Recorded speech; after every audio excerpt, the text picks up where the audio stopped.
You know that cycle where you get really serious about changing your life and then 2 weeks later, you can't even look at your own vision board. You set the goal, you buy the fancy notebook, and you binge 3 productivity videos, color code your entire life, and then suddenly you're avoiding your plans like they're an ex you might run into at Target. Most women I work with turn that moment into a complete personality flaw. And the story that usually kicks in is, I just don't have discipline. If I could just force myself, everything would change. But what if that's completely backwards? What if your discipline problem is actually your body trying to tell you, hey, this goal doesn't fit who you're becoming now. So in this video, I'm going to walk you through a few things. The one question that tells you in 10 seconds if the goal is wrong for you, how to tell the difference between I'm scared and I'm genuinely misaligned, and how to use discipline without beating up your nervous system. If you're in a big pivot, a breakup, a divorce, a move, a career shift, and you're tired of feeling like self-improvement failure, I want you to stay with me because I'm about to show you that maybe this time, you're not the problem.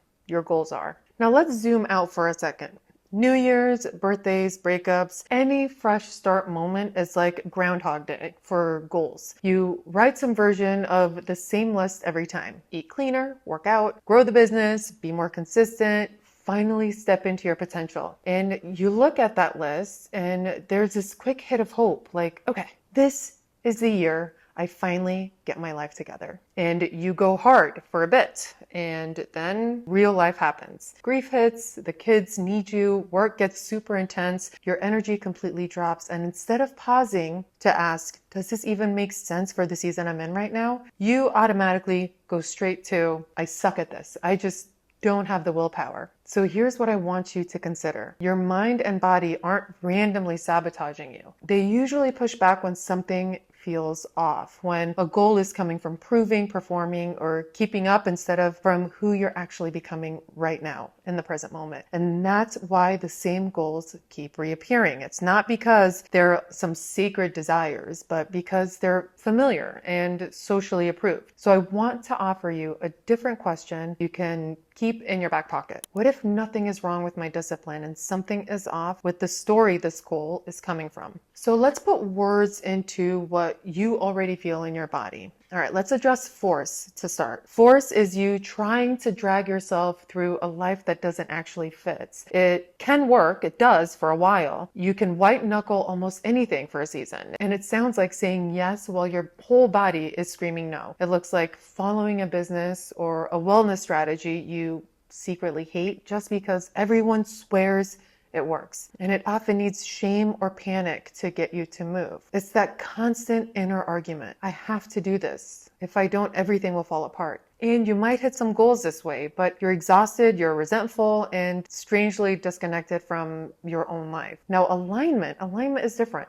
Alignment isn't I feel motivated 24/7. Alignment is this stretches me, but it feels honest. This feels like me. You can be challenged and still feel a deep yes underneath. It sounds like I'm not doing this to prove anything. I'm doing this because it actually matters to me here, now, in this chapter. And alignment isn't the absence of discomfort. It's discomfort that makes sense for who you're becoming. So let's talk about discipline for a minute, because discipline isn't a weapon. Discipline is the way you honor what matters to you. When you're aligned, discipline sounds like, I don't feel like doing this right now, but I like who I am when I follow through on it. And the order here matters. Alignment is always first. Then discipline comes in as a support to that alignment. And if you try to use discipline to patch over misalignment, it will always feel like force. If you use discipline to serve alignment, it feels like devotion and self-respect. Now let's talk about the part of you that quietly decides what is possible, your identity. Most of the women I work with set beautiful goals. Lose 20 pounds, hit that next income level. Some want to post every day, but those goals are sitting on top of a much older script. Like, I'm the one who always drops the ball. I'm only valuable when I'm producing. I have to hold everything together or it will all collapse.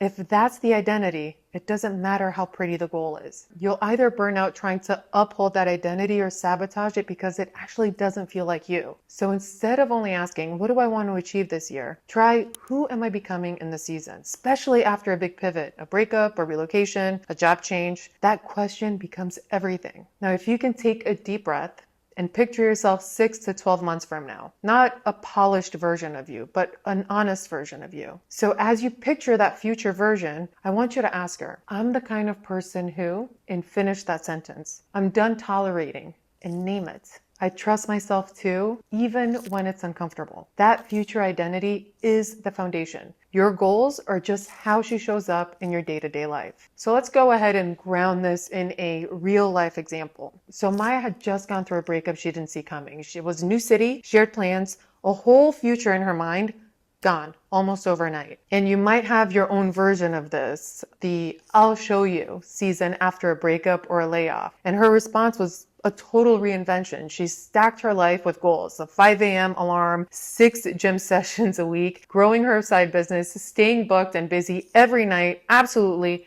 no contact with her ex. And on the outside, it looked like a total glow up. Her Instagram looked like a movie montage. But underneath, her nervous system was on fire. She was exhausted, she was anxious, and terrified that if she slowed down for even a moment, that grief would catch up with her. So instead of asking how she could be more disciplined, we decided to zoom out and ask a different question. One, I want you to steal. If this wasn't about proving anything, not to your ex, not to social media, not to anyone, would you actually want to live like this? Once she got honest, the answer was no. She didn't truly want a 5 a.m.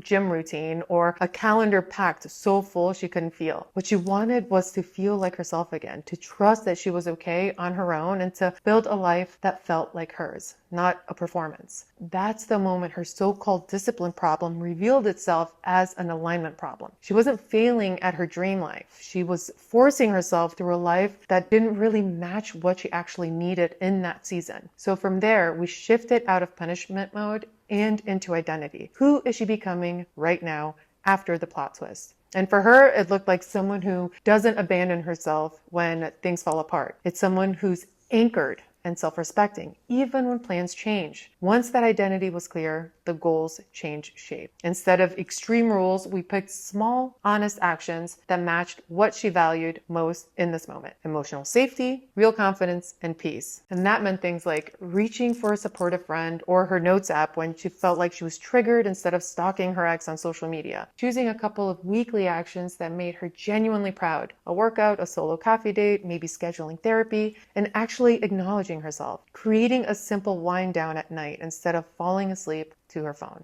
The gym stayed in the picture, but it wasn't as punishment or proof. It became one of the ways that she cared for her energy, not a way to win the breakup. And a month later, I'll be honest, her life didn't look like a movie montage. She still had her waves of sadness, but she was moving her body because it helped her feel strong, catching herself before late night spirals, and most importantly, building trust with herself. And that shift didn't come from more discipline. It came from choosing goals that were aligned with who she was becoming and what her nervous system could realistically partner with. And what happened for Maya is what happens for a lot of us after a big pivot. We tried to outrun pain with discipline instead of letting alignment set the pace. The shift for her came from 4 quiet moves, and you can use these as a kind of alignment audit for your own goals. She got honest about whether the goal was actually hers. She named who she was becoming in that season, not who she felt she should be. She turned those values into tiny doable behaviors, and she checked how her body responded instead of trying to bully into submission. You can run any goal you're pressuring yourself around through that same lens. All right, so let's rapid fire a few signs you might be in force and not alignment, especially in a transition season. You dread the process almost every time.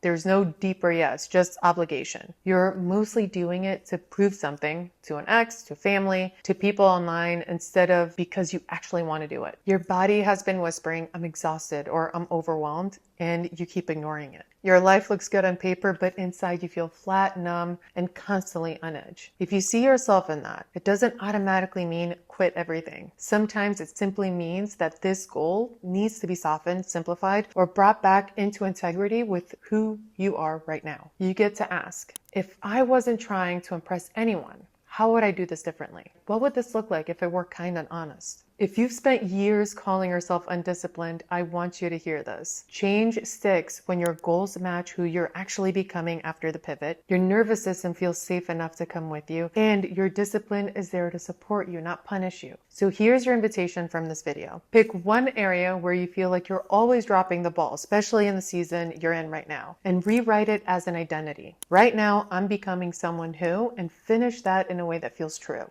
Then choose one small, aligned action you're willing to practice for the next 7 days. Not a total reinvention, just one honest experiment. And if you want help staying anchored in that, I've linked my aligned goals and identity tracking resources below. They're designed to help you track who you're becoming, not just how many boxes you tick. And if you feel brave enough, tell me in the comments below. Right now, I'm becoming someone who, and finish the sentence. I read every single comment and I'd love to cheer you on. If this resonated, you know what to do. Like the video, subscribe, share it with a friend who's trying to white knuckle her way through a plot twist, and I will see you in the next one.